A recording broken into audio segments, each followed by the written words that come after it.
예, 여러분 안녕하세요. 자, 오늘 현대시론의 11번째 시간입니다. 11번째 시간으로 시와 상상력에 대해서 한번 공부를 해보도록 하겠습니다. 자, 여러분 그 페이지는 203페이지고요. 자, 시와 상상력을 공부를 해보도록 하겠습니다. 우리가 이제 상상이라고 하는 건 영어로 imagination이라고 이야기하죠. imagination 이렇게 이야기를 하는데 그 상상력이라는 게 시에서는 상당히 중요하다는 거죠. 상상력이 풍부하고 새롭게 하고 이런 게 되게 중요하다라고 볼 수 있겠고요. 거기 이제 그 세 번째 단락에 보면 베르니스는 그의 상상력 소설에서 시를 창조하는 정신적 능력으로서 상상력을 정의했다. 그래서 감각적 재생물과 환상적 창조물로 나눈다. 맞죠? 그래서 상상력이 두 개의 형식이 있다는 거죠. 그래서 그 우리의 지각과 관련이 있는 거예요. 지각. 그러니까 알고 깨닫는 거죠. 또 하나는 감각계로부터 이탈. 이걸 이야기한다는 거죠. 그래서 그 어느 때는 감각의 복사로서의 상상력, 어떤 때는 감각으로서 포착할 수 없는 상상력을 생각할 수 있다는 거죠. 또 베르고송은 시인은 이미지를 통해 감정과 사고를 키운다. 이렇게 이야기를 했다는 겁니다. 자, 그래서 이제 시적인 상상력이라는 게 상당히 중요하다는 이야기를 쭉 설명하고 있으니까 보시고요. 그래서 상상력이 시에서 중요하다. 자, 204페이지를 펴보세요. 자, 204페이지를 보시면 동서양의 상상력 이론이 나오죠. 이 상상이라는 것을 우리가 이야기하지 않습니까? 그래서 이제 상상한다라고 할 때 이 상자가 이제 이렇게 쓰는데, 자, 이거는 이제 이 상자가 코끼리 상자죠. 그래서 코끼리를 한 번도 본 적이 없는 중국인들이 인도에서 온 코끼리 뼈만 가지고 형상을 그 머릿속으로 생각했다는 거죠. 여기 있는 이 글자들이 다 뼈를 의미하는 거죠. 그래서 상상력이라는 것은 이제 일정하게 현실 구속적이다. 근데 코끼리 뼈만으로 살아있는 그 코끼리를 상상하기 쉽지가 않다는 거죠.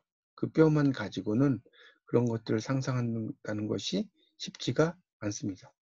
예, 그렇게 이제 볼 수가 있겠습니다. 그런 내용들이 이제 그 이해하시면 될 것 같고요. 그 다음에 이제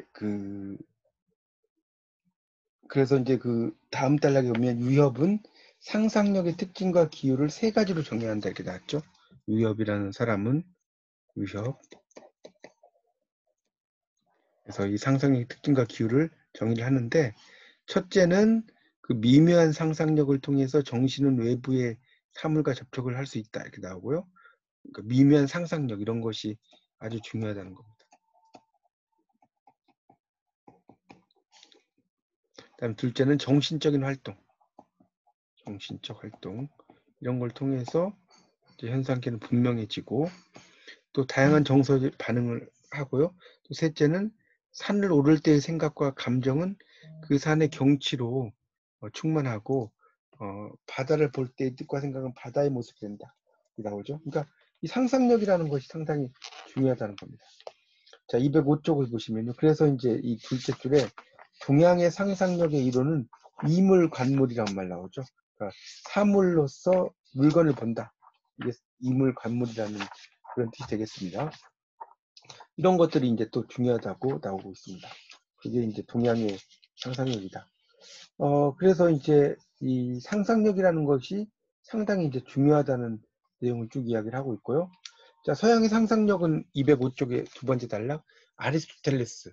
그래서 시를 그 혼이 깃든 자연과 시인의 영혼이 만나 얻어지는 열매로 규정했다는 거죠. 그래서 시를 쓴 행위는 상반되는 상상력이 얽혀 있다. 이렇게 볼 수가 있겠고요. 상상력을 독자적으로 탐구한 사람이 바로 이 바슐라르라는 거예요. 바슐라르. 바슐라르가 이제 그런 그 상상력을 이제 독자적으로 구축했다 이렇게 볼 수가 있겠습니다. 자, 205페이지의 그 박스의 밑에서 두 줄 올라가면요. 이 바슐라르는 심층 심리학자 융 있죠, 융. 심리학의 대가. 원형이라고 명명한 깊은 심층, 이런 것을 이제 지배하고 있다는 거죠. 심층 심리학.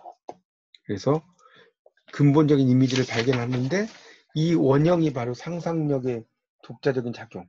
상상력은 외계의 대상들의 이미지라도 상상 가운데 어느 한 원형으로 힘있게 역동적으로 변화시킨다는 거죠.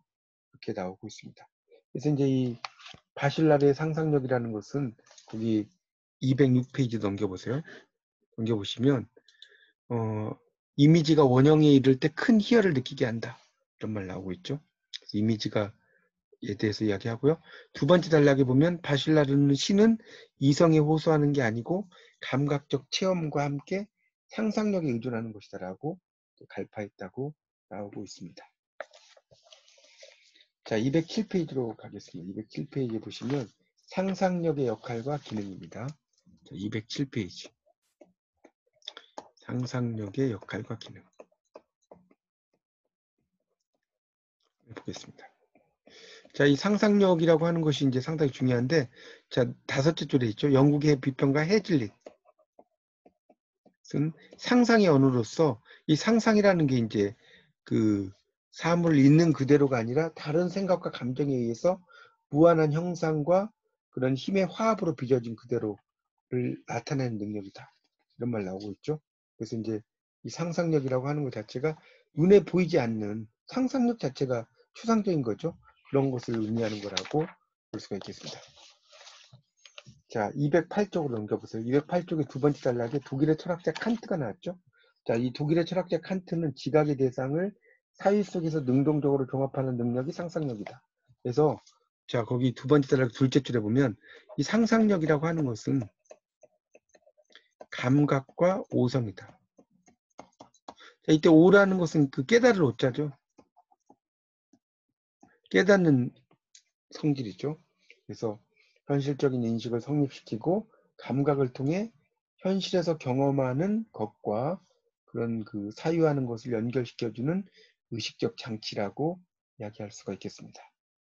그렇게 이해하시면 될 것 같습니다. 이 상상력이 상당히 중요하다는 것이고, 209페이지입니다. 시적 상상력의 다양한 양상이라고 나왔는데요. 자, 거기에 이제 보면 이제 전봉건의 피아노라는 시가 나오죠. 그래서 여기 보면 피아노에 앉은 여자의 두 손에서는 끊임없이 10마리씩, 20마리씩 신선한 물고기가 튀는 빛에 꼬리를 물고 쏟아진다.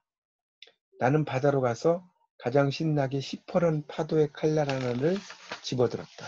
자, 이렇게 시가 끝나죠. 자, 그러니까 210쪽에 보면 물고기와 피아노 사이의 관계에 주목해서 상상력이 어떻게 나타나는지 살펴보자. 그래서 피아노 소리와 이에 대한 감동을 대담한 언어로 표현했다.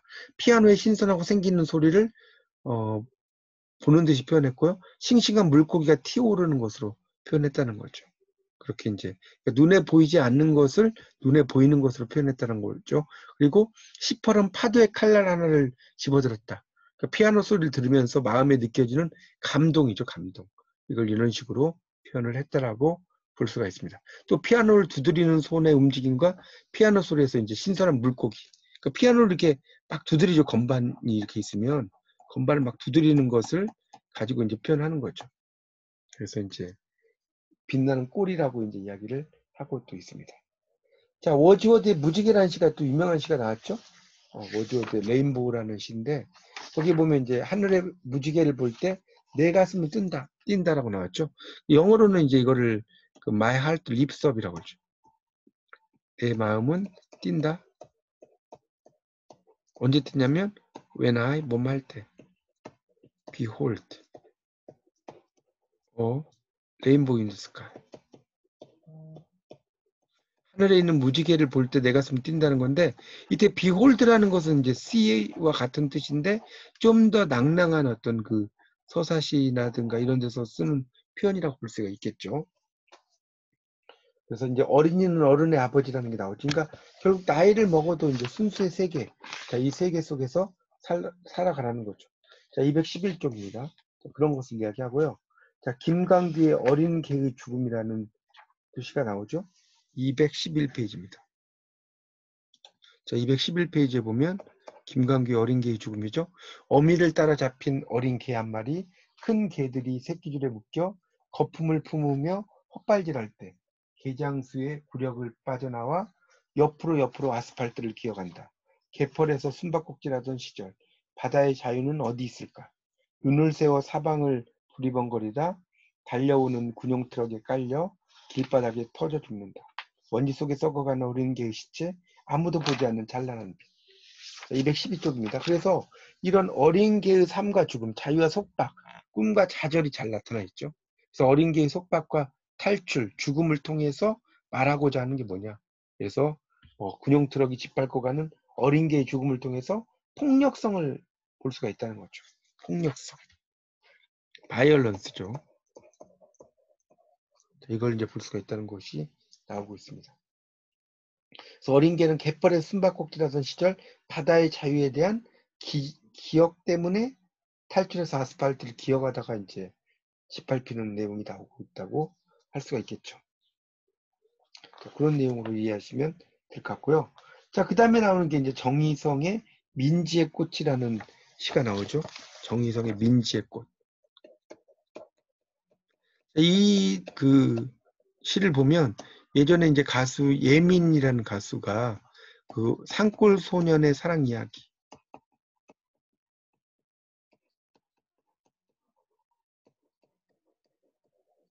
이 작품에서 이제 노래한 것과 상당히 유사하죠. 자, 강원도 평창군 미타면 청옥산 기슭 덜렁 집안치 짓고 살러 들어간 제자를 찾아갔다. 거기서 만들고 거기서 키웠다는 5살 배기 딸 민지. 민지가 아침 일찍 눈 비비고 일어나 저보다 큰 물뿌리개를 나한테 들리고 질경이 나신개 토끼풀 억새 이런 풀들에게 물을 주며 잘 잤니 인사를 하는 것이었다.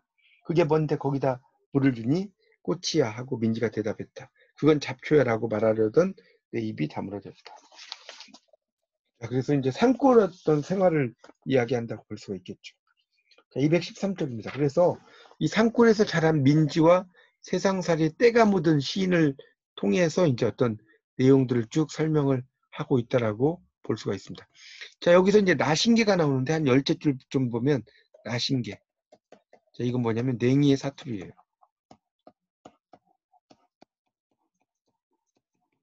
이제 볼 수가 있겠죠. 그래서 이제 그런 내용들을 좀 여러분이 보시면서 공부하시면 될 것 같고요. 마지막으로 214쪽에 기영도의 빈집이라는 시가 있죠.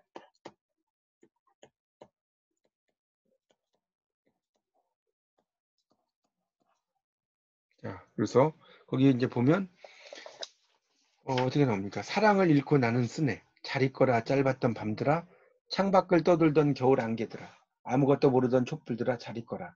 공포를 기다리던 흰 종이들아. 망설임을 대신하던 눈물들아 잘 있거라. 더 이상 내 것이 아닌 열망들아. 장님처럼 나이제 더듬거리며 문을 잠그네. 가엾은 내 사랑 빈집에 갇혔네. 그러니까 결국은 사랑을 잃은 사람들의 이제 마음을 울린 시편이죠. 사랑을 잃고 나는 쓴다. 이렇게 이야기를 하고 있습니다. 그래서 그런 식으로 이제 쓰죠. 이연에서는 이제 사랑을 잃은 자의 다음 행위가 사랑이 이루어지던 때의 기억을 지우는 것을 이야기한다고 나오고 있죠. 그런 식으로 쭉 이야기가 진행되고 있으니까 한번 보시면 되겠습니다. 자, 그렇게 정리를 좀 하십시오. 그래서 시에서 이 상상력이라는 것은 참신한 즐거움과 새로운 인식을 주고, 자, 여기 보면 215쪽이죠. 구체적인 현실과 예속을 결속하게끔 해서 상상력을 자극해요. 자, 그런 것을 볼 수가 있습니다. 자, 이상 강의를 마치겠습니다. 감사합니다.